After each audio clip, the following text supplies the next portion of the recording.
Hi everyone, welcome to Beyond the Boardroom series. I am your host Rinki. I was born and raised in India, but like many of us who carry big dreams, took me across many continents. First to United States, worked and discovered many perspectives of life. And then for the last 6 years UK has been home. Living away across different continents and a decade across many countries in the world, and especially living away from India actually changes you. It gives you distance, not just physical, rather emotional, a vantage point from which you actually watch India evolve, transform, and rise. And through all these changes and living across abroad for many, many years, one thing always remained constant at my heart, that I am, first of all, always Indian at heart. Growing up in India, we always looked up to the global brands. They always feel better when we were looking at it. The shelves in America and in UK looked far more supreme than what we had when I was growing up. And it took me a while. Are we at par? But India has changed a lot far since those decades have passed. And every now and then you stop and think, how is the story changing? A founder, a vision, a brand that makes you feel proud. Proud where I come from, excited to where we are ahead and heading towards the future. A brand that doesn't match global standards, but rather redefining them with authenticity, science, and integrity. And for me, Innovist was exactly that turning point. So today's guest is not just about who just create products. He actually created a category shift. He championed the science and a market driven by trends. He built trust, transparency, and innovation is the DNA of every single brand that launched under that umbrella. And most importantly, he proved that Indian brands can also be world class, not just by imitation, but through originality and research backed excellence. He is the co founder of Innovist, the force behind Bare Anatomy, Chemist at Play, Sunscoop, and the latest Vinci Botanicals, the brands that are elevating India's presence in the global beauty landscape. As an Indian who lived abroad for almost 14 years now, seeing these leaders like him makes my heart swell with pride. It reminds me my home has potential and it has farther different heights that it can reach in the future. So, with immense admiration and excitement, it is my absolute pleasure to welcome Vimal Bhola to Beyond the Boardroom series. Vimal, welcome to the show. Hi, Rinki. Thanks for having me here. And it's such a proud moment for me as well. And first of all, congratulations to you, Rinki, because you are doing an excellent work. So you are educating the consumers about the products, about the ingredients, what is going on their skin. So well done. That's a very good work you are doing. Thank you. Thank you so much. And it means a lot coming from you because my entire life I have worked in R&D across different functionality of R&D across innovation. And I know you also come from R&D background and now you're a co-founder, but not one, but like more than four brands under your portfolio. So it gives me an immense pleasure that it is finally R&D is taking the lead in the product innovation to a whole different steps. So, with further ado, let's get started this conversation. And hi, everyone. I am Rinki. My channel is Inky with Rinki. If you do not know, we talk the science behind the skincare and the beauty and personal care ingredients, and we demystify the world of beauty because it takes a village full of people to bring this product alive. And we're gonna demystify how you actually make those products and how a brand like Innovist come into play. We're gonna unveil the story one by one. So, shall we get started? Sure. So our first question, let's start from very beginning. What actually inspired you the birth of Innovist and your very first brand? What is the problem that you're actually trying to solve in the market? Rinki, we saw a gap in the market and wanted to focus on the product right from inception till manufacturing stage. And that was the reason we started our company with by building R&D and manufacturing capabilities initially. So we invested in our R&D and manufacturing because we wanted to make sure that the product we are delivering to the consumers is as per the expectations and it is very safe. So we launched our company with Bare Anatomy, starting with personalized products, where consumers used to fill quiz data on our website regarding the goals they want to resolve, regarding hair type, to customize the product based upon the requirement. After Bare Anatomy, we launched few other brands, including skincare, body care, sun care, and all our brands are science backed. And we want to focus on the product. We want to focus on the gaps, what consumer is looking for. My question is like from there. It's like when you say personalization, the first thing in comes to my mind is the scalability. So from that vision to where Bare Anatomy is today, which is in multiple crores of business, how actually you have like scaled that, like from that seeds to the giant it is now? So from day one, our focus was on launching evidence-based and safe products, keeping our consumers at the center of the innovation. So as I discussed, we started with personalized hair care brand, where customer used to fill in a quiz data and we used to customize the products based upon that. And during that journey, we had a lot of learnings because personalization was not easy from Yeah, operations, scalability, and regulatory point of view. Although absolutely. during that journey we had a lot of learnings. I still remember the time in back in 2019, in the evening every day I used to interact with the consumers regarding the products. Although we had a customer care department separately, but I used to handle all the technical queries, technical issues. So I used to interact with the customers, whether they liked the product, if there was any issue with the product. In case of issues, we used to send them complimentary reformulation and used to take the feedback from them that how did the product work on their hair goals. So this Well, way that we is brilliant. I mean, like, that is a whole different level. And again, like, as I said earlier, I moved away from India, and majority of my 95% of my career is actually outside of India. I don't cannot imagine if you ask me, my younger self, to have that kind of service and like available in India. It was like it's not something I could even dream of. So it is like mesmerizing when you tell like that's something. And which year are you talking about? Like when was the Bare Tommy like first launch? This model at least. we started the commercial operations in April 2019. Okay, so in 6 years you have grown to the giant you are now. So that is phenomenal, and congratulations to your entire team for sure. Thanks a lot. So lovely. So when you launched your very first product, and as you mentioned, Bare Anatomy is your very first product. So what is your like vision for Indian personal care industry, and how that vision actually has evolved? Right from day one, our focus was to launch evidence based products, as I discussed earlier. So, we wanted to make sure that the product the consumers are using is safe on their skin or on their hair, and it is resolving the issues which customer is seeing. So we also figured on gap analysis, white space opportunities where the existing products in the Indian market was unable to solve the customer issues. There we gathered consumer insights and then used to make the product based upon those insights, based upon the gaps. And during the journey we had a lot of learnings. As I discussed, we started with personalization, so there it was not easy, it was quite challenging from scalability, operations, and regulatory point of view, but we had a lot of learnings from that. And after that, after hair care, we launched multiple brands in skin care, body care, sun care, and other categories, and all were evidence based brands. No, that's really lovely. I mean, like if I just talk about Bare Anatomy, I have gone and like looked into the products, and like my channel is Inky with Rinki, so reading behind the Inky is what I do. So I've gone and like looked at your Inky list. They're actually quite phenomenal, and like a lot of famous actives. Like I was looking into your hair care solution, so a lot of actives.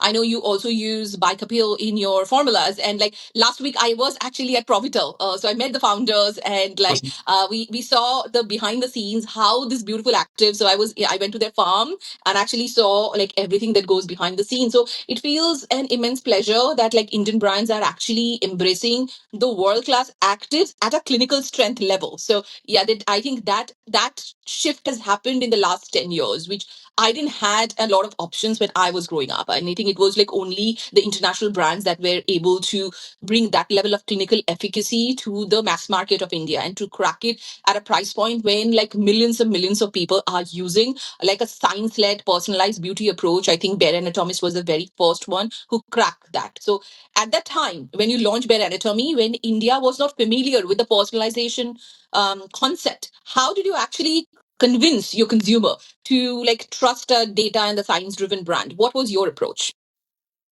So we worked on the approach where we provide adequate knowledge to the consumers. And the second part was scientific evidence by independent third parties.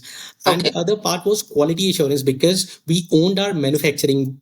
Right. We wanted to focus on the product. So we decided that we will not be going ahead with any third party vendor where we will be making our product. So that was the main reason, because reproducibility of the product is really very important. Because Okay. as you see, if you compare cosmetics versus pharma has stringent Yes, guidelines, but absolutely. cosmetics is not so stringent. So what we did is we worked on quality processes, quality management systems. So whatever product we are making in our factory, so we ensured that it is following all the guidelines, protocols and procedures. Really refreshing when I talk with you. And like, I think you're the very first founder I have met, and like, I'm talking, who actually talks in like my style of jargons, like, you're talking about quality control, you're talking about third party testing. And like, I have met like several founders in my career, but like, I have like, you're the first one who I am meeting who actually talks in my kind of language. So it's like, it's very refreshing. So, it's not just a brand, it's an umbrella of brands, it's a house of brands, and you have multiple brands in your portfolio. So, and every single brand has its own DNA with a common thread of innovation. So,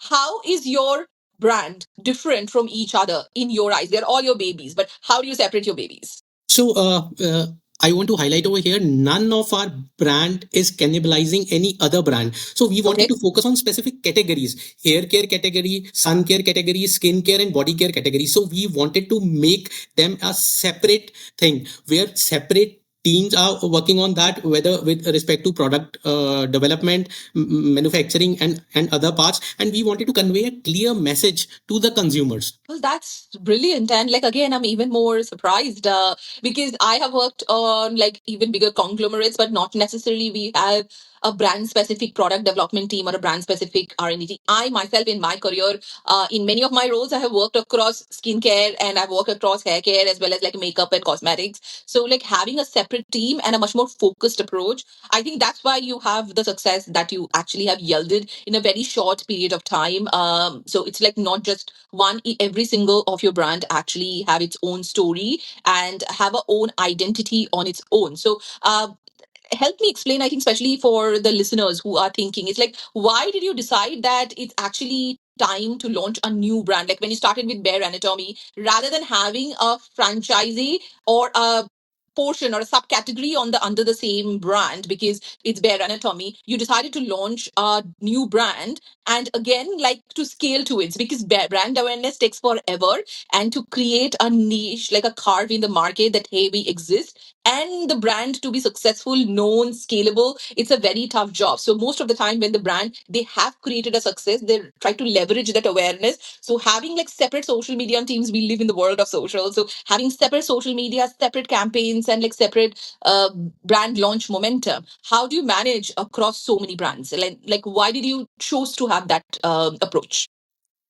So Rinki, it is an amalgamation of so many things. So what consumer is expecting from a brand, and how we can deliver that. So it is to make sure that every brand has a unique identity. So what we have is Innovist is an umbrella brand, and under that we have different brands for hair care, skin care, body care, and other thing which we are planning to launch in the future. So as I Well, that's discussed. intriguing. Like, let's hope to see more success from your team. I'll be very excited to try your products. Now I see like you're also available in Amazon EU and Amazon UK, which gives me an immense pleasure. It's like finally you are here, because it's very difficult to get your products on this side of the ocean, I would say. Let's start with sunscreen, because I find it like quite unique. It's like, what makes sunscreen like sunscreen? If you look like the latest choice report, and I think 2 days ago there are some like viral videos going on social media on like SPF numbers not making to like delivering the results of what SPF 50 is claimed on pack. It like, when just because you have used XYZ filter on, like, it doesn't necessarily that amalgamation will actually deliver the claimed SPF value. So let's educate our consumer a bit, and tell me the story of Sunscoop. What makes Sunscoop unique? And when your team develop a SPF product, what are the steps you take in place to ensure you are providing the protection that you have promised to consumer? Before launching Sunscoop, we studied many products. I'll give you an example of the product development life cycle. So Yeah. when we work on the product, right from idea generation till product launch, so there are various stages in R&D and manufacturing till technology transfer. So the common method which is used for SPF testing is in vitro testing, which is based upon Beer-Lambert's law, which is based upon the concentration of the actives, and it gives you a peak which tells you that what is the SPF level in that. So what we figured out is, as we did reverse engineering during the manufacturing stage, some of the filters degrade. If we talk about physical sunscreens, if we talk about zinc particularly, Yeah. zinc is slightly heavier. So if Yes. there is non-uniform mixing in the product, so there will be a batch to batch variation. And Yes. in some cases, the testing is done on the R&D sample. But it is Yeah. also very important that, see, generating a sample in R&D versus making the product in manufacturing is quite different. Absolutely. Half of the people do not understand like the importance of a correct technology transfer. Specifically, if you're doing it like through a third party, like there are many time brands use like a lab to create the formula and then like scale it with a contract manufacturing unit. But scaling from 500 gram to 5,000 kilo to 5 ton, it's not an easy job. There's a lot that goes behind. So like, please tell us more. And the numbers which consumers see SPF. So if we talk about rays are UVA, UVB, UVC. We don't need to worry about UVC. Main rays are UVA and UVB. So the number in SPF is UVB number. Okay. And it is also very important to check these SPF results along the stability time points to see if there is any degradation of the filters, or if we are getting any other ingredient. As an example, benzene is sometimes generated if someone Yes. is using benzophenols or other ingredients in the formulation. So these things are very important. And before we formulate the product over here in our lab, we thoroughly study all the regulations across the globe, that if any ingredient has been banned outside India, although if as per Indian laws it is allowed, we never use that.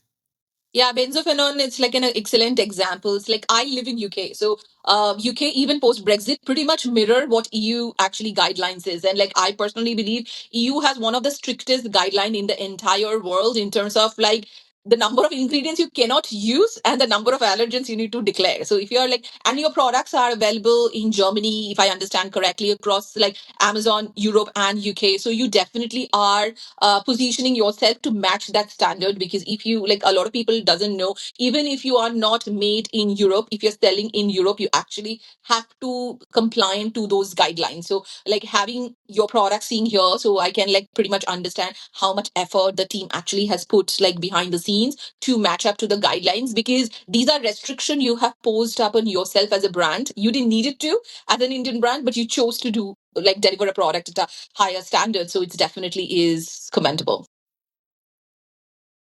So perfect. So Sunscoop's like, is it like tell us, like I read somewhere it is like a certified sun care brand in India in like one of the reports. Like what is like what was the story, or like what was the total concept of we need a different first of all, the name itself, it's like quite indulgent and like thought provoking, I would say. So why, when you created, you had chemist at play, so when you launched Sunscoop, what was the market gap that you were trying to solve apart from everything that you have mentioned?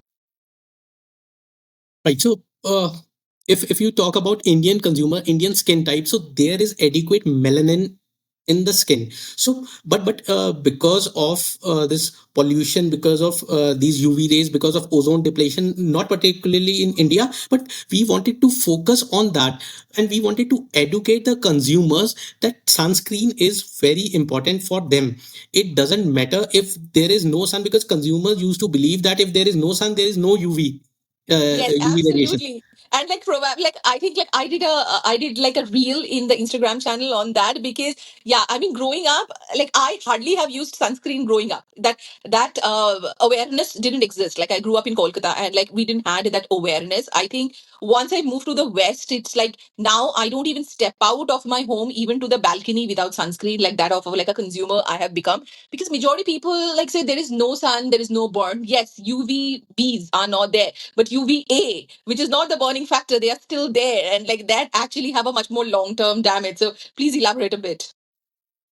Yes, important to make sure that if a consumer is trusting your product, your quality should be top notch. And Absolutely. Have you come across, and like I'm not gonna name any brand because it's not fair to them. Have you come across any brands who are claiming front of back deliberately broad spectrum, but when you look into the filters, there are not enough UVA or a UVB filters? Have it come up like have it caught your attention ever? Yes, so I'll not name the brand, but that Yeah. happened couple of years back. So it is very important that if we are claiming SPF, UVA, PA plus rating and broad spectrum, so the SPF to UVA number should be one third. I think like why it is happening, I think it's lack of consumer awareness. Yeah, I'm not going to name any brand because I've worked many years in R&D, still working in R&D. So I know how like what the impact the controversy can bring. So SPF is still like I am outside. I'm not in India. So when I go to India on vacation, I actually still wear SPF because it's hotter and humid. So it's like many texture that work in European market doesn't work in India purely because you sweat a lot. So, like, I think when me as an outsider, I still see like my family, my friends, I see SPF as an auxiliary category.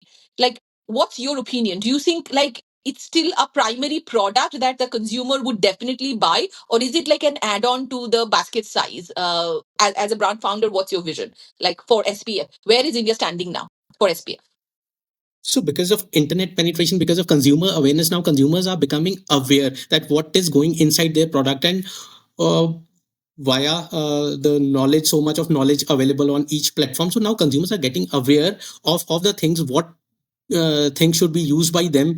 And I've also seen some brands are developing these demonstrations. So demo development is in place by some brands where they are communicating to the consumers that what is the benefit of that particular product, whether that's a vitamin C serum or any face care product or anything. So I've seen the consumers getting aware of the product. Now I think there is a huge potential Perfect. in the So coming. I'm glad that the consumers, the mass consumers are changing because SPF is such a important product in anybody's skincare routine. Because if you're not, like for me, I blatantly tell, like if you're not using SPF and you're using your retinol and vitamin C and tranexamic acid, everything is going down the drain, really. Because you are like all those actives, you are like gaining the sun damage and the long-term damage, the collagen degradation. You're actually wasting the money. So I think investing in a correct SPF is very important. So you have like let's talk about the product for a bit. So as we were in Sunscoop, like, and you are a product person like me, so I'm going to ask this question. So what kind of formats are more popular for Indian continent, and does the product format and purchase like changes between like winter versus summer? Yes, it do happen. So I'll give you a brief background about the product. So if a consumer is using any product, a good product is an amalgamation of two main things. One is the sensory and one is the efficacy. So Yeah. if we talk about the efficacy, that takes some time to show the efficacy. Might take 3 weeks, 4 weeks. So it is very important to stick the customer with the product. And reproducibility is also very important. If a customer is using the same product again and again, so the experience should be similar. So Yes. coming back to your, Back to back variation should not happen. yeah. So coming back to your question regarding the formats. So in India, people are reluctant to use any sunscreen which is greasy, Okay. because if you see the nature of the filters are mainly oil soluble. Yes, I was going to say it's like you have raised multiple rounds for Innovist. So, what are those investments unlocking for you in the future, and what is the next phase of growth plan, like, for especially Innovist? Organic filters? And like those are all oil soluble; those are high oil. So, SPF 50 is a very high oil formula, which is not a problem when I am in Europe and like colder countries, but it is a problem. So, how do you match that sensory? Like, how do you overcome that challenge rather? That is by using new technologies in sunscreen filters, by using encapsulated technologies and all these, and doing some sensory testing with the consumers. Because our thing, whenever we launch the product, we do thorough consumer testing, whether that's in the form of HUT, home use testing, whether in-house consumer testing, or in case of hair care products, whenever we launch any new shampoo, we call the consumers in our small salon setup. So we have a small salon setup in Oh, R&D. So we do all the half-head studies. So we do thorough studies before launching the product. But what we have learned is speed to market is also one of the most important thing, because like I've seen in some cases, right from idea generation, product development brief till product launch stage. If it takes sometimes 1.5 or 2 years, then it's quite challenging. yes. Yeah, absolutely. And that leads perfectly to my next question. You mentioned about speed to market. Like, when I started my career like 15, 16 years ago, we were looking into this 24 months product development time, 2 years ahead. In 2 years, half of the world has changed. The trend has changed, the likability has changed, the hot ingredients has changed, and there are so many new innovations actually came. So brands are always looking into like, like make it quick. So your formulations are science is one of the core pillar of all the brands that you have created. So and you said like you have in-house formulation and your formulas are clinically created by very strong R&D team, which probably is led by you. How do you balance this true scientific innovation in the world of social media where market may perceive many trendy buzzwords? So how do you make like trends, buzzwords, like what's on internet versus really proven formulas? Like how do you balance that? So we gather consumer insights before launching any product, and we basically work on one approach, which is ILE approach, Okay. providing the right information to the customers, having some lab certifications to develop a trust. Because if we have independent lab certification, then consumers develop some kind of trust. And being transparent with the consumers and educating the consumers is also a very important thing.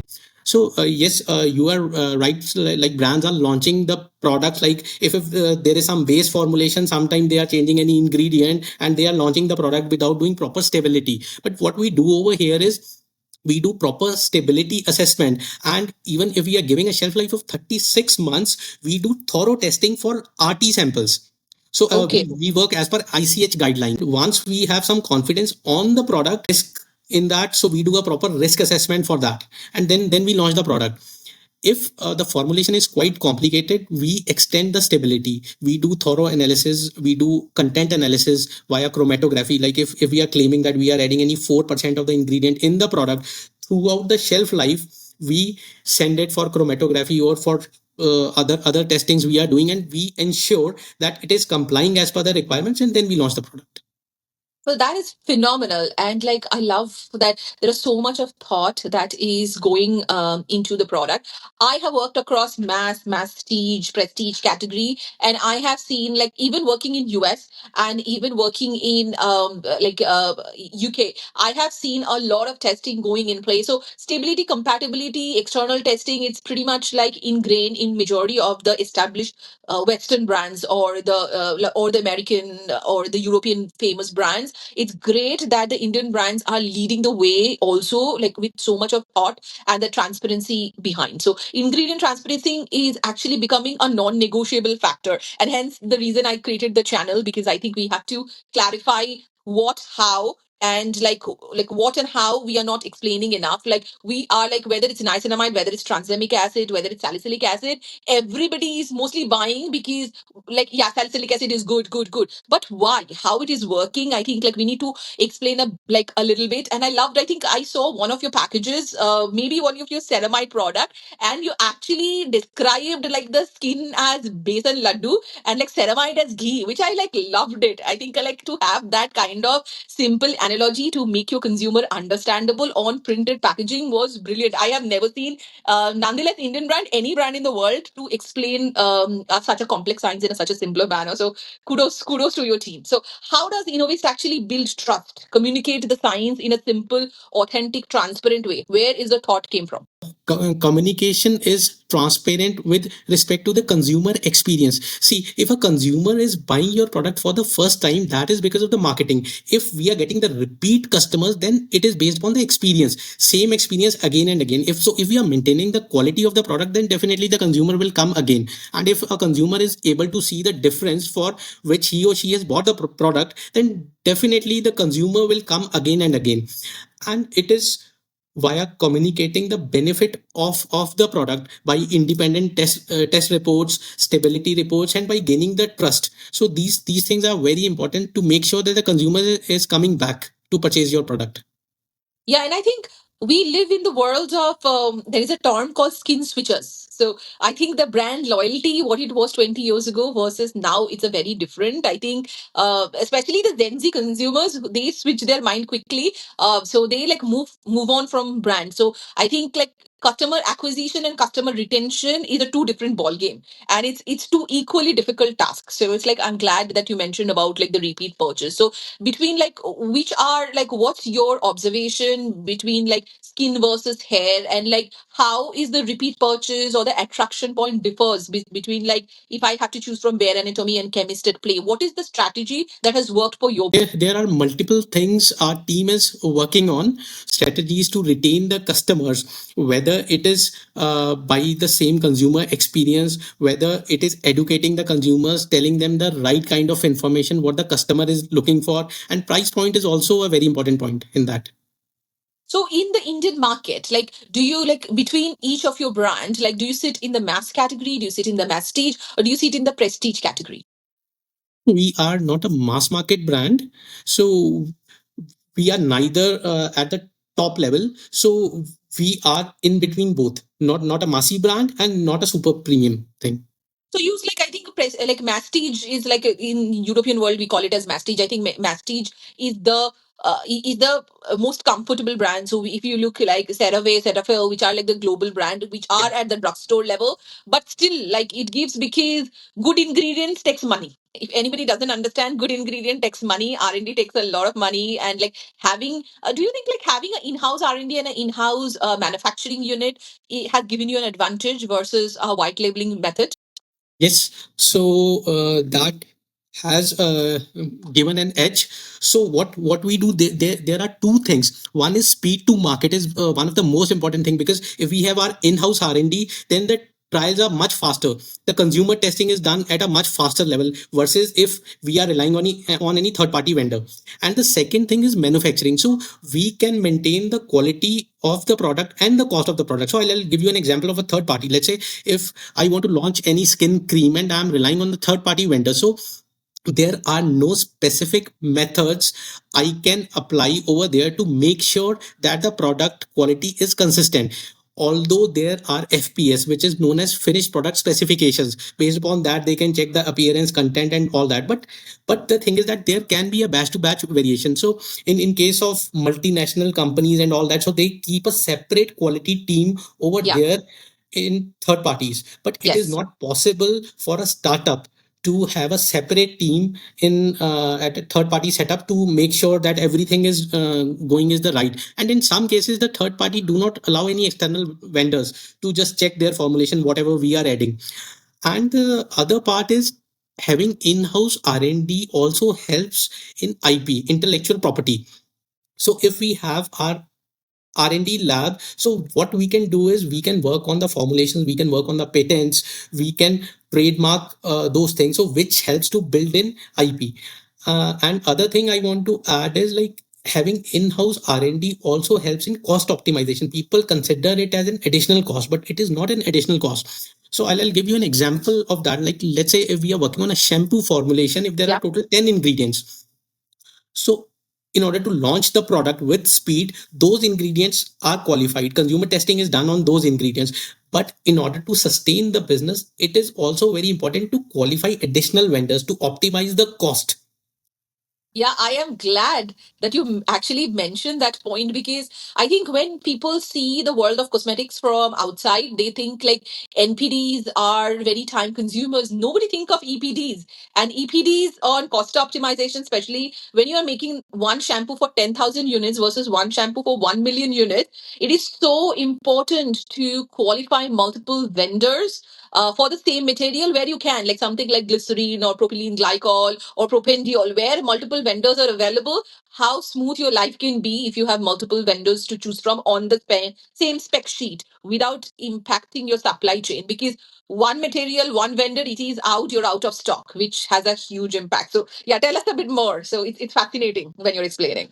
And it is also not very easy to qualify the vendors, because in our products sometimes like most of the ingredients are imported. So sometimes when we try to approve alternate vendors, it sometimes doesn't pass in the performance testing. Yeah. So because see, if there is a proper process, there is a proper quality control. If any raw material is coming in the factory, if the process is set that these parameters will be checked, if any of the parameter is not within the specification, the raw material will be rejected. So these stringent quality norms are very important to make sure that the product we are making over here in our factory is reproducible and customers are getting the same quality. Perfect. Well, Indian beauty and personal care is like one of the most competitive market across the globe. And also now the global giants, including the one in the prestige sector, are actually coming more and more. So whether it's through Nykaa, whether it's Mintra, whether it's Tira Beauty, they're like the international brands are present in India more than ever than what it was in the past. And you are one of the fastest growing DTC brand who are like, you are fighting for the same shelf, same attention. How, what do you think is the biggest challenging in breaking into the competitive space, especially in the skincare and the hair care, which is the two large category, and how have you overcome it? So, Rinki, as you rightly mentioned, that there is an intense competition. But what we believe is ultimately customer is the king. Whatever we are making, the product is for the customer. If we are able to resolve the problem of that customer, then definitely the customer will come back. If we are able to educate the consumer that what is inside the product, if we are transparent with the ingredients, with the testing methods, with the quality of the product, then definitely the customer will come. And it also involves doing some white space analysis. It's not about that if any company X has launched this product, we'll launch the similar product, then there'll be no differentiation. It's about discussing with the customers, having consumer insight groups, having focus groups, discussing with the customers that if a consumer is using any product, what are the gaps in the product which they want to resolve. So if any brand is resolving those issues, then definitely customer will come back. That's very well put together. I think like a lot of startup doesn't understand. It's like, and I think the way you speak, it clearly depicts the experience you brought, like you, the experience you actually accumulated across multiple brands you have worked before you started Innovist. So I think like I can clearly see all the knowledge that you're putting into like your new startup now, because like I actually have the similar kind of learnings. And most of the time, like the startup do not put so much attention to the data driven analysis purely because they have less access to the data points. As a startup, you're limited on budget to have the best Nielsen, IQVIA, or the Mintel data on like, but to having the knowledge from your core consumer through consumer focus groups, it is phenomenal that you have like devil is in the details, I would say, so that you have like heard from them, because rightly said, consumer is the king. So whoever it is, even if you're the biggest brand on earth, like if you're not listening to your consumer, it's very difficult to survive in today's world. So that's like that's beautifully said. So let's understand, like whenever you actually develop the products, I think we talk about our success, we don't talk about our failures. Like have it happened to a time that you know the product didn't perform that well, and like and you wanted to launch a product, but when you were in prototyping it didn't meet the expectation, it has not passed the stability. Like what did you learn, how did you respond internally, and like how have you pivoted? Right. So this happens, and it has happened a few times. So what our approach to that is, we take everything in a positive way. If anything is not working, we try to gather knowledge and experience from that how it can work. So I'll give you an example of a shampoo we launched, gathering all the data points and all that, and we expected that it will do well. So over here in our company, we also do post launch monitoring. Post launch Oh, monitoring, we gather the data from the consumers that how they are liking the product. So before launching the product, all the things were perfect. We stability was okay, but when we launched the product, it didn't do well. So we gathered all the data, we gathered all the time points, all the areas where we launched the product. So there we realized our mistake, that there were few gaps before launching. We worked on the reformulation, we worked on the EPD, we tweaked the product, and today the product is doing well.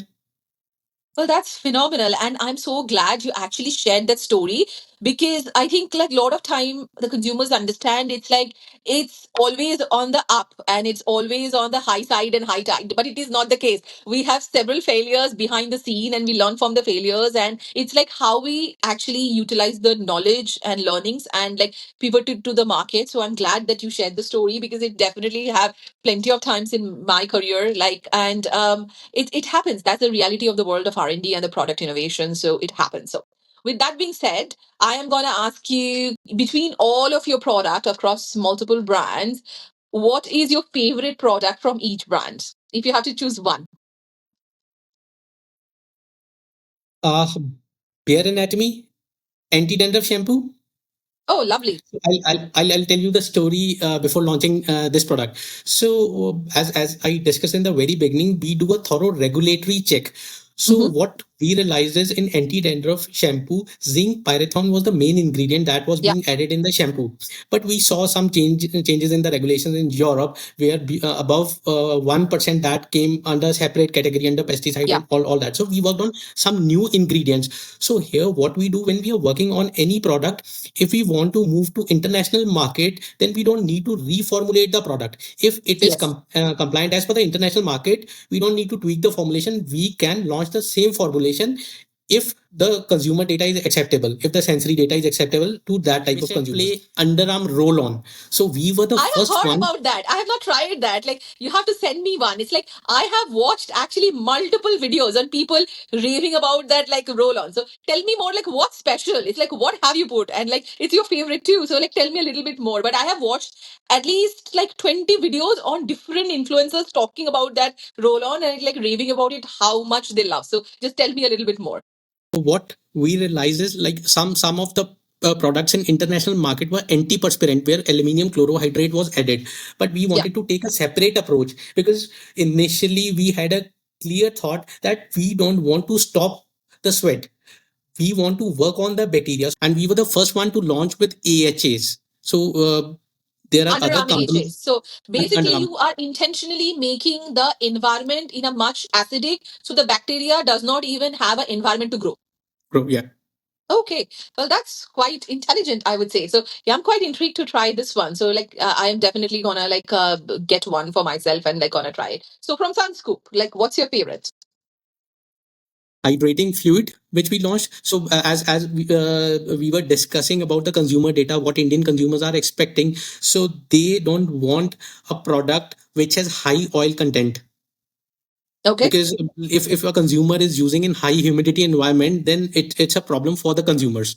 So Well, lovely. So, well, thank you for telling me all your favorites. I'm quite intrigued to try them myself now. Now, I know, especially, I'm quite, most of the time, I am intrigued by the technology that is put into a product for me to go and like look for the product or buy that product. You have raised multiple rounds for Innovist. So, what are those investments unlocking for you in the future? And what is the next phase of growth plan for Innovist? we are focusing on expanding the teams including R&D, marketing, and our factory operations.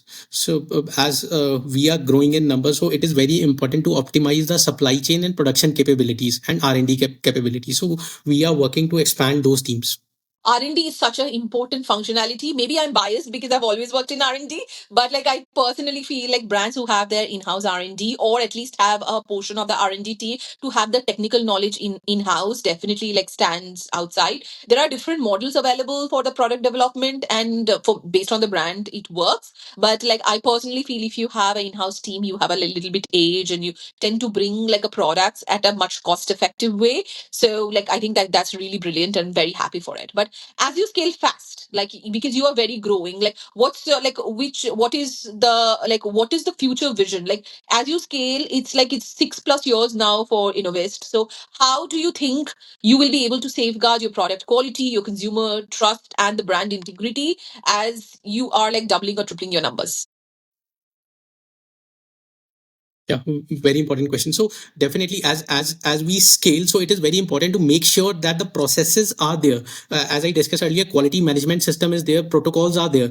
So if we make the batch at 1 KL level versus 5 KL level, then definitely there is a difference, and we need to make sure that quality is properly maintained, whether it's raw material dispensing, whether batch manufacturing time, whether the validation. So these quality management system is very important so that the product which we are giving to the consumers is the same without any deviation. So this is one of the most important aspect we are working on, and we have built our teams in QC, QA. So we are regularly expanding those teams, and it's also not about the protocol because the protocol is on paper. It's also about implementing the protocol because Absolutely. we can make Absolutely. the Half of the people I have come across, they did not understand that QA and QC is not same. And there is a like two teams have different objectives what they bring to the table. So like elaborate a little. Like I don't think our consumers or like the audience know enough. So elaborate a little. Like what do they do and like what that makes how at Innovis that makes it different. Right. So as I discussed, making a protocol is one thing, but making sure that it is properly implemented is another, which is one of the most important thing. So I am personally involved in that. We do factory audits, we do in-house testing as well. And if a QC team is performing any testing, we randomly check those, how they are testing. So we have these processes in place, these audits in place. And coming back to your question for QC and QC is basically quality control. Whatever batch is produced in the factory, so we have finished product specifications like specification A, B, C, D, and it is very important to comply those as per the specifications set by R&D. So quality control teams do that. And quality assurance is documentation part with respect to setting up any protocols, setting up the batch manufacturing process, the whole formulation, the finished product specifications, and it's how the batch is made. If the mixing should be done for 5 minutes, they need to make sure that no one is stirring for 6 minutes or for 4 minutes. Every protocol is followed. Lovely. And like you so well put together. And I'm glad as even as like a young brand or a toddler brand, I would say, you are implementing those nitty gritty. It is like so important. So like I no wonder you have scaled to the far. And I think you're gonna go to a new height in the next 5 years, because ultimately the strongest brands are consumer obsessed. So if you are focused on the product quality, I think you will be able to build a legacy. I think we see so many brands that are created new now. Like I think the influx of brand in every possible market in the skincare and hair care category has doubled, tripled, and like gone multiple times. But I think the question is how many of those brands will be able to stay still as a legacy in the future. Like how many brand will pass the test of time. So launching a brand, launching a product, but building a legacy, it's a whole different like alteration altogether. And if the brand is not invested on the product quality and the consumer listening, it's difficult to stay in the like a long-term game. So I'm like sure you're here to build a legacy. So is there any piece of customer story or a piece of feedback that actually has stayed with you, that impacted you when you are like building your products? So I'll give you an example of customization. When we were doing customization, so some customers were so happy with the product that they wanted the same product. But when we stopped doing customization, when we launched Bare Anatomy Expert, some of the customers came back to us and they mentioned that we want the same product and you should start customization. So although we stopped customization and focused on this expert range and other brands, but definitely that stayed with me, and customers praised about the product, that they were happy after using the product because they were not finding any solution in the market which solved their issues. But due to challenges, scalability, operational and regulatory challenges, so we stopped customization and focused on export series and other Perfect. brands. That's perfect. So it's like, yeah, it's important to, because like again, like 500 units to 5 million units, your challenges are different. And as a brand to scale, it's important to go for higher volumes. And a lot of the time you have to take a tougher decision, and like a right decision which best for the brand growth and the best for the wider consumers, because you want to impact as many lives as you can. So the scalability is a very important factor, and like tough decisions need to be placed according to. So I'm glad that you taken that pivot, and Bare Anatomy show the success as it has now. Have that, because those half-head study can give you so much of insights. But how do you collect and translate those consumer insights to an actual product and then to the actual business decisions? Like what processes, ritual that you follow that to ensure that your customer's voice is never get lost in your momentum of growth as a brand? Like what's the core and must non-negotiable for you as a brand? So we have a customer care team and consumer team which regularly interacts with the customers. And for the existing product we launch, we also gather insights from the consumers that what extra they want. So that becomes an ingredient for our next product. So we gather all these consumer insights and we have an Innovist Insider program where we Okay. have the consumers on panel. So we get a feedback from them what they are looking for and what type of gaps are there which the existing product is unable to solve. So we gather all these data points, work on a PDB. So whenever product development brief is made by the team, marketing team, so all these insights are added in inside that. And we also do a total addressable market analysis, that what is the market for this product. So if we are launching a new innovation, we'll not be able to get the data.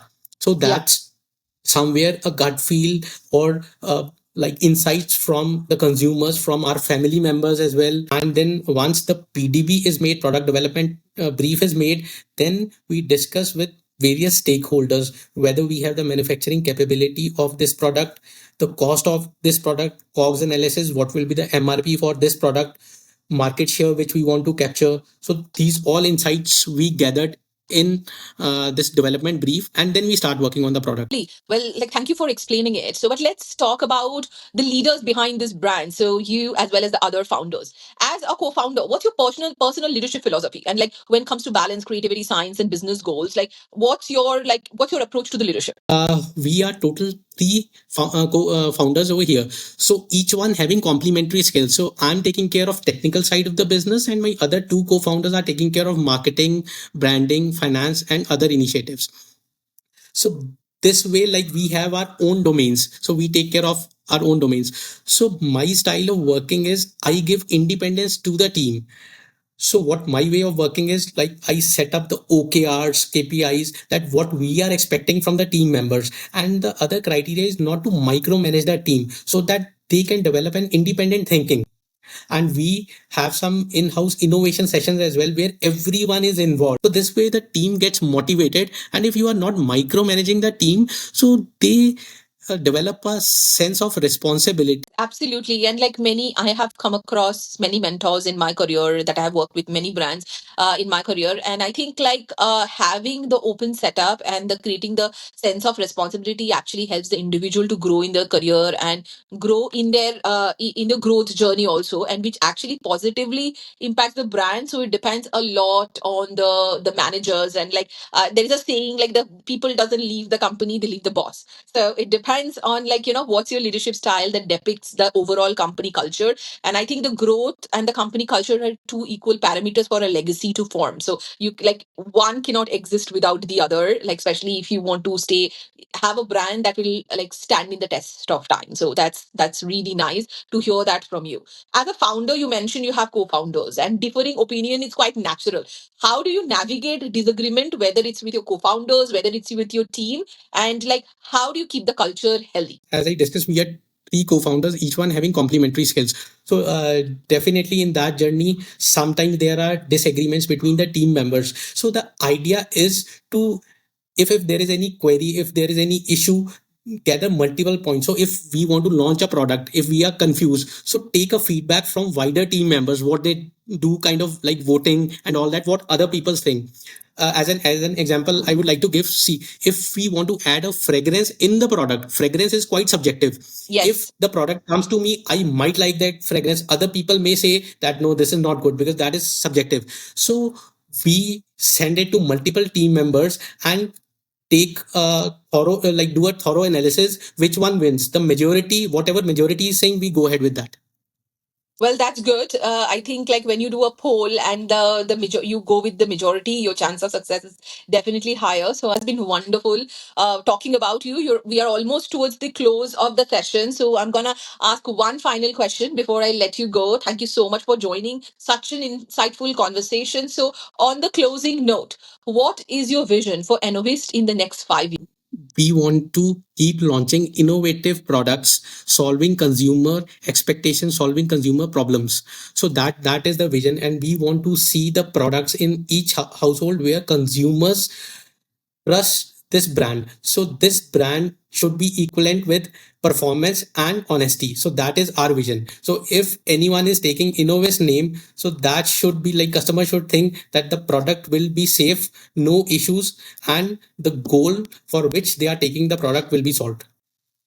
Well, Well, that's really wonderful. So, from science, innovation to leadership, scaling, and staying grounded, thank you so much, Vimal, for sharing your journey and sharing your vision with us. To all the listeners who have enjoyed this episode, don't forget to subscribe to the channel, share, leave a comment, stay curious, stay inspired, and I will see you in the next episode right here beyond the boardroom. Thank you for listening. Signing off. This is Rinki from Inky with Rinki.